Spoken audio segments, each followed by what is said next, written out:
it away. Good morning, everyone. Thank you for joining us. Just want to talk briefly on the slide that you're looking at, the introduction slide, because today as we go along and as we introduce you to the leadership development program, we talk a lot about individual leadership DNA, developing the skills of each individual leader, etc. What gets lost in that conversation sometimes is this Leadership Edge program also helps you build high-performing management teams. And in organizations today, I think you would all attest to, is that how we function as a management team and how we build that culture as a management team is equally as important as building the skills of individual managers. So that's just a side benefit to the program that the program produces as well. So moving on and introducing you to the Leadership Edge, I will put slides up here and you can read them as you go along, but I won't read them to you. I'll just talk to the points as I go through it. So the Leadership Edge program is a very unique program. One of the unique things about the program is that former leaders teach the program. So instead of trying to have trainers learn how to teach leadership, we take strong leaders who have a strong resume, who have training skills, and we have people with strong resumes teaching leaders how to become leaders. There is a very large curriculum, a library of modules to select from. There's 19 modules that cover almost every aspect of leading and training that you can think of. What this does is gives you the ability to really identify what your team needs. I don't have any single organization who does all 19 modules, but typically an organization would say, we need 8 of them with 19 modules. These are the 8 we need for our management team or what we need for individual managers. So it's a very interactive approach in the classroom. The training materials given to the participants prior to the training, they're required to read it and study it. Then they come into the room and we keep it very interactive. There's a ton of dialogue around the curriculum, and what we're always focused on in the classroom is how do we take the content from the modules and incorporate it into your business? What are you going to commit to in the content and go put to work tomorrow when you leave the classroom? The other thing is there's individual coaching that with this program that helps enhance the support of the implementation for the participants and create a process of accountability for the people that are participating in the program. So a lot of training programs, you go to a seminar and you gather information, you take notes, but all you're doing is gathering information. What we work with in Leadership Edge is follow-up coaching with the participants to help them with the implementation that they've committed to implement and coach them on how to implement what they learned in the classroom. We also support the process with a very strong assessment, where we use this assessment to establish the participants' current leadership DNA and help them build their personalized development program. So why New Horizons? We take a very holistic approach to leadership. We really focus on a systematic leadership style, teaching leaders and managers, every aspect of onboarding a person to establishing goals and developmental goals for their people, coaching them through the process, holding them accountable, and it's really like a complete performance management system. We also get to the root cause of the people in the room, in the participants, understanding exactly what they need to work on. You may have a participant who really needs to improve their decision-making style. We'll support that in the one-on-one coaching and really work with them on improving their decision-making process. You may have a participant who really needs to develop a delegation process. We would give extra attention to that participant and really work with them and train them on how they can develop a process that works for them to improve their delegation skills. So we really understand what the DNA of your team is, We take time to understand exactly what their characteristics are, both strengths and weaknesses, and then from there we will tailor a program to fit exactly what your needs are. We take a lot of pride that we don't sell you a program that you don't need. It's not just a canned package where everybody signs up and gathers information. We believe you're going to get an exact program that suits exactly what your needs are as an organization. Then we focus on development over training. We're really trying to change managers' behaviors, make the change permanent, and have them practice and learn new behaviors so that the new learned behavior becomes almost natural to them. And then again, we believe in accountability.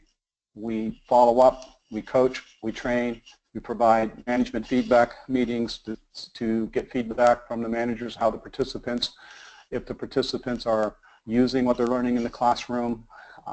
And again, we support it through individual coaching. And like I said earlier, very experienced facilitators, not just as trained in facilitation, but actually have strong resumes who are successful former leaders working with your leaders in your organization. So in summary, these are the things that your takeaways from today. You're going to, again, see a tool, the Profile XT assessment, that will help you understand the leadership DNA of your manager. You'll see that you'll get the curriculum for the Leadership Edge program, the 19 modules. You'll see a tool on how to build the exact program for your leadership team, okay? And then briefly at the end, we'll show you what the coaching and training process is. If there's any questions so far, please don't hesitate to send those into Jesse. So let's talk now about the Profile XT assessment. It's a web-based assessment, okay, and it reveals consistent, in-depth, objective insight into their behavior. So really, it's how do they think? How do they process information? What is their reasoning style? How do they make decisions? How do they use that information to solve problems? What is their preferred learning behavior? It also indicates what their communication style is, who they communicate well with, okay, and who do they have challenges communicating with. So we really can get down into identifying the leadership competencies that work for them and put a development plan together for them. We then, after the participants take the PXT assessment, we have a coaching session to kick off the program where we actually go through the results of the assessment with them. We verify that the behaviors the assessment is showing us are their behaviors and some of the challenges they're having, also what's making them successful in their behaviors, and from there we work with them individually to put together a development program so they can develop the leadership skills to enhance the success of them reaching their goals in their job. So the action plan that they write from the session is they will give you a copy of a plan that shows the things they want to continue to do. These are the behaviors that have made me successful in my job. These are the leadership behaviors that I'm natural in, okay, that will continue to make me successful. And here's the leadership behaviors that I need to start implementing that will be part of my development plan. Will also help the manager identify possibly a behavior that needs to go away, one that they need to stop doing that's preventing them from being successful, preventing them from working effectively on a management team or with their people, and we'll coach them, get agreement from them that this behavior needs to go away, and then coach them on how to get rid of that negative behavior.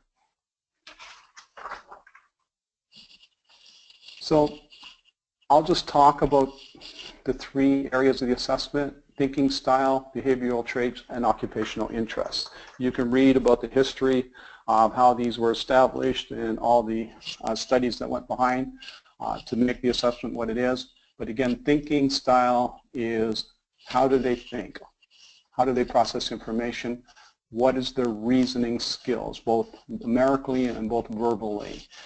Are they more comfortable, okay, in a role that's based around numbers and working with numbers and solving problems with numbers and using numbers as the basis of their thinking, or are they more familiar and comfortable with verbal communications and vocabulary, and in some cases, or both? Then we look at it and say, well, what does their job require? If they're working in a certain department or leading in a certain department or area of the organization, we need them to be strong on the verbal side versus the numerical side, or maybe both. So we'll compare their thinking style as to the role they're in. Again, we'll look at their natural behavioral traits and determine if the behavioral traits are going to get them the desired outcome in their role, and work with them and talk about those behavioral traits, and then start developing new traits, and then their occupational interest. Do they love what they do? Are they doing something that they really enjoy? Are they in the right role? Is that one of their passions? So, as we prefer to call it, the head, the hands, and the heart. How we think, what we do, and what we love to do. And from there, it's a total person assessment. Gives them a real good look in the mirror as to exactly who they are. But just as importantly, is their coach and trainer and someone that's going to be working with them gives us a great look at who they are as well. So between us and them, we can put together a plan that makes total sense for them, that they buy into as well.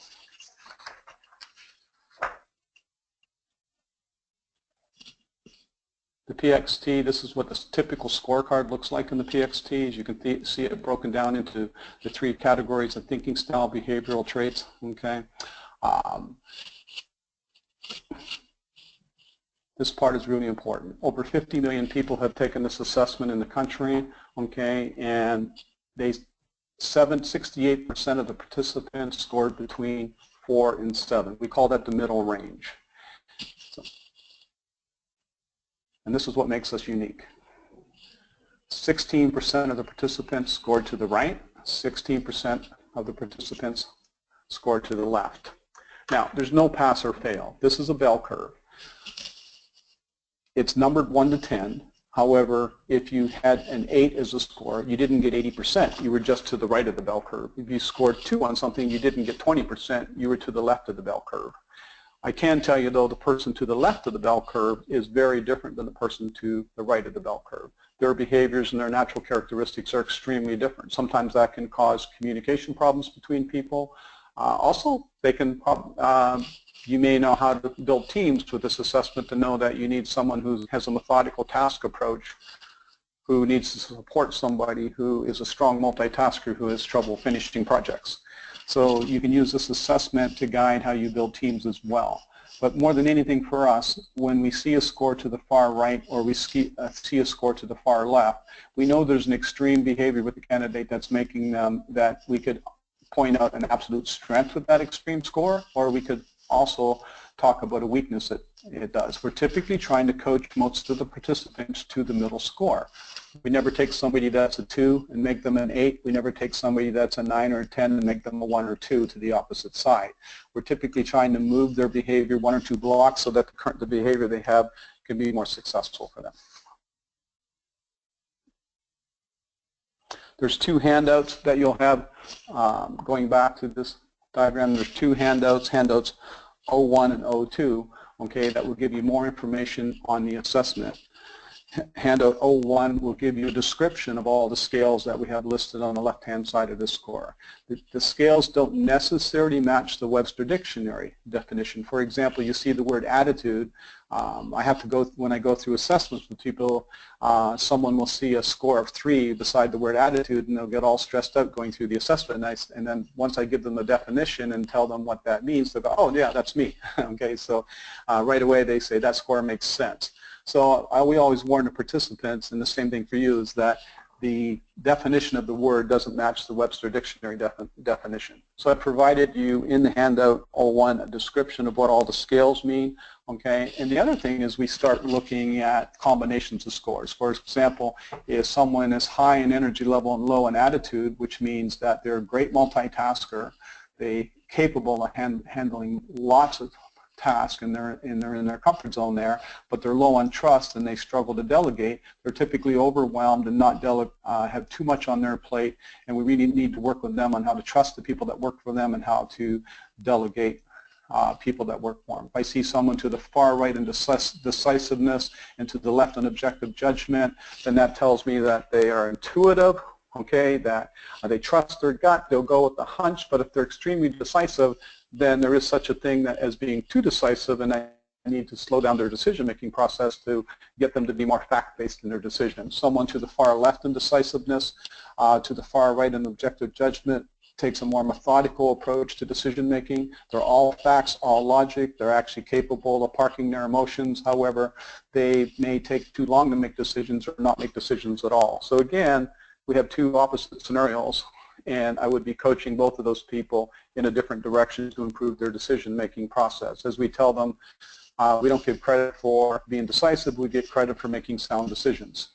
So we start looking at combinations of scores to determine if someone is a good team player, if they're a risk taker, if they're a strong communicator. So in attachment 02, I provided you what some sample combination scores look like. so that you could take a look at the participant and get a better look into what their natural DNA is as far as leadership goes. So again, in summarizing the PXT, it's a great tool to identify leadership development needs and competencies. Okay, it's also a tool used to measure placement, promotion, fit, and succession planning. This is a great hiring assessment as well. You can tailor it, and what I mean by that is you can benchmark it to a position, and then you can identify what behavioral characteristics you're looking for in a new employee before you hire them, have them take the assessment and see what their job fit is into that new position. And it's very easy to administer. Okay, it takes the participant approximately an hour to do it online, and the company providing the assessment prints all the reports. So it's a very easy process, very easy to administer. Any questions on the PXT? Send those to Jesse. We don't have anything at this time. Yeah. Okay. Moving on, Leadership Edge. So, multi-module approach to tailored leadership and development. So, it's a curriculum based on the current and future needs of an individual or group. So you have 19 modules, and in 19 modules there's every single aspect from leading and managing people, from art of delegating, problem solving and decision making, motivating people, how to set goals, planning for success, how to interview and select, how to conduct a proper performance evaluation, how to coach for excellence, how to coach your top performers, how to manage difficult people, everything. So again, from there, you can end up with a program that is exactly what your team needs. In some cases, I've even run 2 sessions with an organization where maybe they have 20 managers taking the program, and then we put 10 managers in this program and 10 other managers in a different program, because the needs of those 2 groups are quite different. So, and again, you have the ability to do that. Or if you just need 2 or 3 modules for a group, and maybe you want the group to work on developing their trust within a team and their communication skills, we have a developing trust and respect module for groups, and then we have a communicating for results module for groups, where you could run a team through those 2 modules only, okay, to address those issues. So again, you can run a large program, a medium-sized program, or a small program, depending on what your needs are. As I said before, the one thing we warn participants about, this is not a seminar where you go gather information and take notes, that once you sign up and commit to this program, it's a commitment on your part. You're going to have to read modules and complete a self-assessment before you go into the classroom. You're going to be expected to participate in the class. We spent a lot of time in the classroom talking about how do we take the material that you learned today and put it to use in your business. They end each session with a written action plan. So each individual must write out a written action plan on exactly how they plan on applying the material to their current role and responsibilities within the organization that they're in. Okay. We don't rush through this program. Modules are scheduled a month apart. This is not the type of program where you say, hey, we want 8 modules, we've got a 10 team people, can we get that done in the first quarter of next year, and check that off our list and say that we've trained our managers. It doesn't work that way at all. We're not looking to provide information, we're looking to work with your teams to create permanent change. And if we follow the patterns of adult learning behavior, adults, okay, do not retain information like they used to. I'm a great example of that. So, and what happens with adults is they have to practice what they learn. They have to put it into play.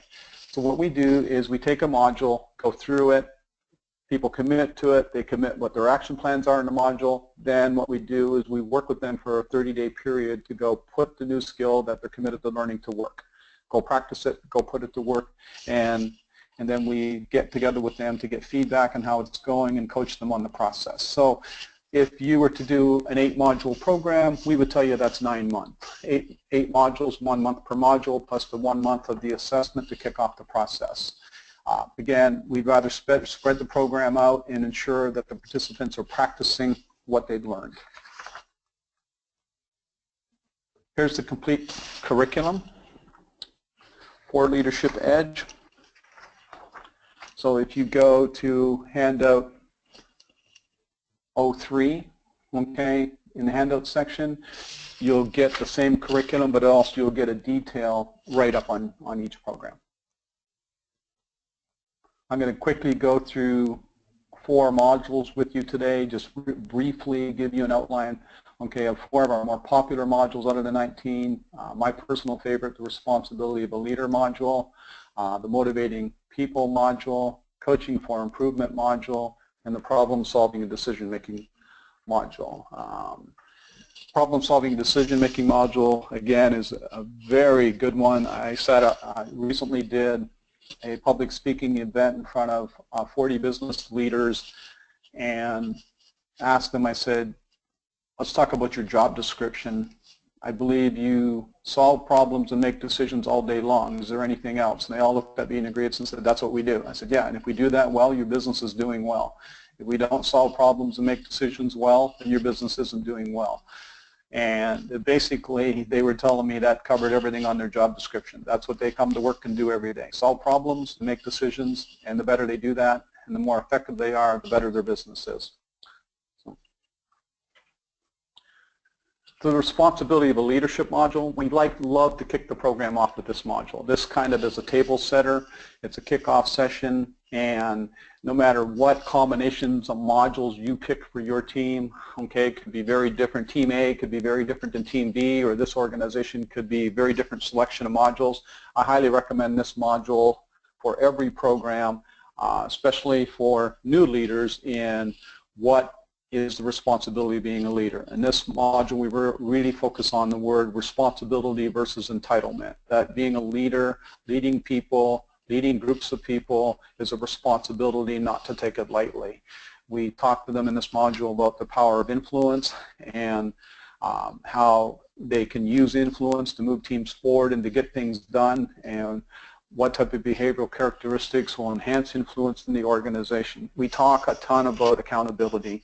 As a leader, you must own it. We really spend time on not playing the blame game, not being a victim, that ultimately as a leader, you're responsible and you take ownership. And that if you practice accountability, then you can create an environment of accountability with your team.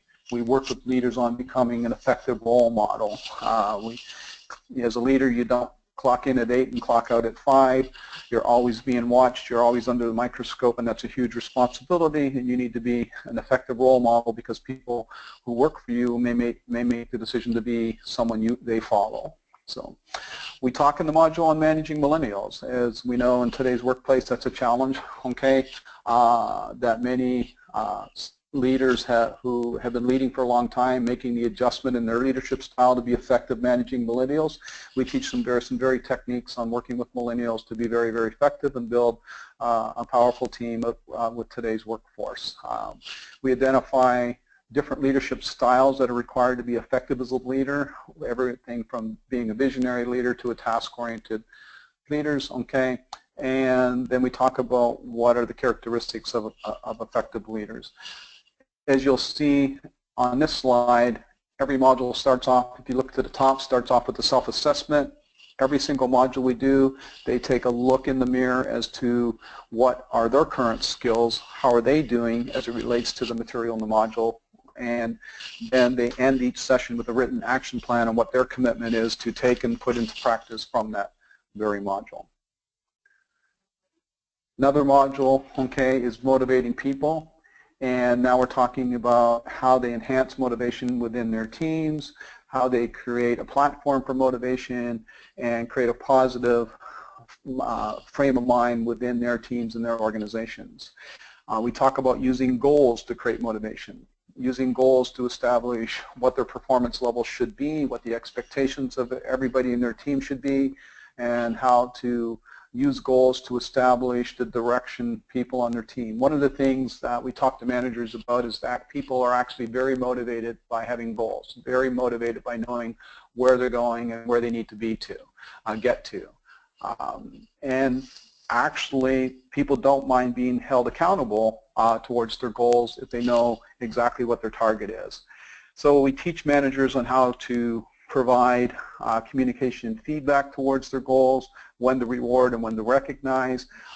We teach them how to identify some of the symptoms of a demotivated department, and then how to strategically rebuild their department and to re-energize a department that necessarily isn't motivated. And again, the self-assessment and personal action plan. Coaching for improvement is a module we like to do similar to the motivating module, but now more into coaching. We're really working with managers today to get them to understand that they're a coach as much or more as they are a manager or a leader, and that they're responsible for the performance of the people on their team. And that they have to teach, coach, counsel, and mentor the people on their team. And then we talk about the difference between when do you coach, when do you counsel, and when do you mentor. How to address employee performance problems. How do you change the behavior of somebody in your team? How do you get them recommitted to the proper behavior? How do you take somebody, an underperformer in your team, and get them engaging in the right behavior, okay, to have success in what they're trying to do? We work with them on their dialogue, what coaching dialogue looks like, how to provide feedback, okay, through dialogue that creates a change in performance, how to have accountability conversations, how to execute in accountability conversations. But we really work with them in this module on the dialogue to making a change in the behavior of the person who they're trying to develop, knowing what to evaluate, what to measure. So we spend some time in this module too, as well as getting them committed to performance evaluations. I know that's a frustration for a lot of people, is something that, hey, we got to get all these done, rush through them, which really a tremendous coaching opportunity. So we work with the participants to see how the evaluation time is a time to really turn it into a coaching opportunity, to take the process very serious, get committed to it, and become the person's coach, and make the evaluation process for the person they're delivering it to, make it a very, very worthwhile process for them as well, versus just checking it off your list. Again, one of my personal favorites, the problem-solving and decision-making module. I think your ability to solve problems and make sound decisions to solve problems is a requirement if you're managing teams or responsible for a company or a department of an organization, and you could have that on everyone's job description. We work on a 6-step approach to problem solving and decision making with the participants, everywhere from really assessing and identifying what the problem is. Number one, is it a problem? How do we turn a problem into an opportunity? What are some of the characteristics and traits of leaders who are strong problem solvers, and what are their tendencies? How do we teach them the process of how to analyze a problem, look at the potential solutions, how to make a decision on what solution they should implement, and then we teach them how to follow through, how to take the solution, implement it, put it into place, okay, and see the solution across the finish line. We really work with managers on teaching them that if you're solving a problem, that means something's broken, something's costing money, something's not working, so therefore whatever solution that we select needs to get across the finish line. We need to control the outcome, so we need a strong follow-up system and a strong system of accountability to make sure the decision to solve the problem actually gets implemented. I learned from a leader I mentor under a long time. He said, Jim, the best decision is one that gets implemented. So we really work on, again, not just making decisions, but to ensure that the decision gets implemented. So just to recap, the models are a la carte. You build your own program. We build it with you. Participation, it has to be very high. That's the one thing we insist on, is that the managers who sign up to go into this program, the leaders that sign up, understand that it's just not showing up for a seminar and taking notes, that they're going to have homework, and that we're really committed to working with them and creating permanent change. Okay. All the modules, okay, are facilitated in person. each module has its own individual coaching session. So we do, if there's a group of 10, we lead off with a group session to debrief the module together. That's typically a half-day session. We go through that module in detail. Each individual has their self-assessment. Each individual leaves the session with an action plan, and then we have a follow-up individual coaching session with each participant, and now each participant in the program gets some individualized coaching on implementing, okay, what's on their action plan. Often they'll bring real life situations that they need coaching on, that they want to apply their new skills on. One of the favorite parts of the program when we go back to groups is they typically love the individual coaching, and they feel that the individual coaching was a difference maker for them in the program. While they enjoyed the group session, got a lot from it, they felt that with the individual coaching they were being held accountable, but they were also getting some personalized support on how to implement what they've agreed to implement, and that's been a real difference maker. That's the reason we use experienced leaders for the training, because when it comes time to giving that individual coaching, the two become very relatable to each other. The participant that you put in the program relates well to the person on the other side of the room because they have some experience as well. They can draw on those experiences, but the person on the other side of the room can connect with your person as well because they totally understand. We're not just dealing from theory in the textbook, we're all dealing with practical real-life experiences, and that makes the two parties very relatable to each other and makes that individual coaching process very effective. So typically, how do we build that program with you? We meet with the decision makers or the executive leadership team or whoever it is involved in the decision-making process, okay, putting the program together. Then we have them complete the management leadership needs assessment. So there's an assessment, okay, that's a manual assessment, and in this slides 4 and 5, handouts 4 and 5, that you could do for an individual could do for themselves, and they could do a self-assessment which would really tell us what they're strong at already and what they really need to work on. Plus there's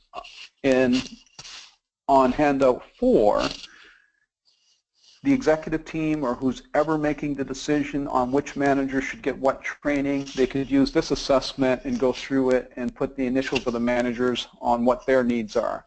Once you go through this process, that gives us kind of a roadmap as to what your team needs, what group of managers need what, and from there we can help put your program together. And then we use that in conjunction with the Profile XT assessment, okay, that they took, which shows what their leadership DNA is, and again what their strengths and weaknesses are, okay, and that from there we can sit down with you and build a program that is exactly what you need for your team. Again, if there's any questions that are coming in, Jesse, on anything so far, be pleased to answer them. Sure, we'll do, but not right now. You're good to go. So just summarizing the coaching process and everything that we've talked about so far, this is the process we go through. We start off, you've agreed on a program, you want to run a program, we know we've had some meetings, etc., and everything is good to go. First thing we do is have an orientation meeting. We bring the participants and the participants' managers into an orientation meeting where they meet the coach and the trainer. The coach and the trainer talks about the program, what the expectations are, what their role is in the program. We tell the people are apprehensive about assessments. First thing we hear from people is, why do they want us to take an assessment? Who are you going to share with it? What do they want to know? And then we tell them, no, the assessment is part of the program. We want you to take the assessment. The organization's not asking for you to take an assessment. We are, as your coach, we want to help you put a development plan together that will really get you great results and support you. So we really take away that apprehensiveness by meeting us and having us talk about the process of the assessment. We tell them how long it will take them, what to expect from the assessment, how they should approach it and be candid with their answers, and how they'll get the most from it. We'll in that meeting explain to them the importance of reading the modules, and we give them a brief outline of some of the modules and what they look like. We'll show them what a module looks like, and we just really get them comfortable and excited about moving into the program. Then from there, we set up the profile assessment. They'll receive the invitations and the link online to take the assessment. Okay. While that's going on, then we'll conduct the management needs assessment with the people, deciding the part of who's ever involved in making the decision on what modules you want the team to take. By that time, the participants in the first month have completed the assessment, and now we have our first coaching assessment with them to go through their assessment results and work with them to complete their assessment action plan and their leadership development plan. From there, we move into the monthly training sessions and with Leadership Edge. And like I said, if you've signed up for 8 modules, we're now looking at 8 months, okay, where we do the module debrief together as a group at the beginning of the month, and then we have the follow-up coaching, one-on-one coaching sessions with the participants in that same month, approximately 2 to 3 weeks after completing the module. And then it just continues based on the number of modules that you have signed up for and that you're committed to in the program, again doing a module and a coaching session per month. Depending on how many modules are, we're going to have management feedback meetings with the managers as well. And that varies based on the needs of the organization, but on a 9-module program, it wouldn't be uncommon to have 3 manager feedback meetings, one-third along the way, 2/3 along the way, and at the end where we sit down with the participants' managers and talk about the progress the people in the classroom are making. What are they seeing? What else do we need to work on? Are they seeing the changes that we expected them to see? Hold us accountable as well. We really like to think of us as an accountable training organization, okay, where we're very involved in the process. We don't just deliver material and leave and hope that it works for you. We deliver, okay, a very interactive session with written action plans, and then are involved in the implementation, working with your people and communicating with you to ensure that you get a good return on investment for the training and that you can see the individual changes people are making.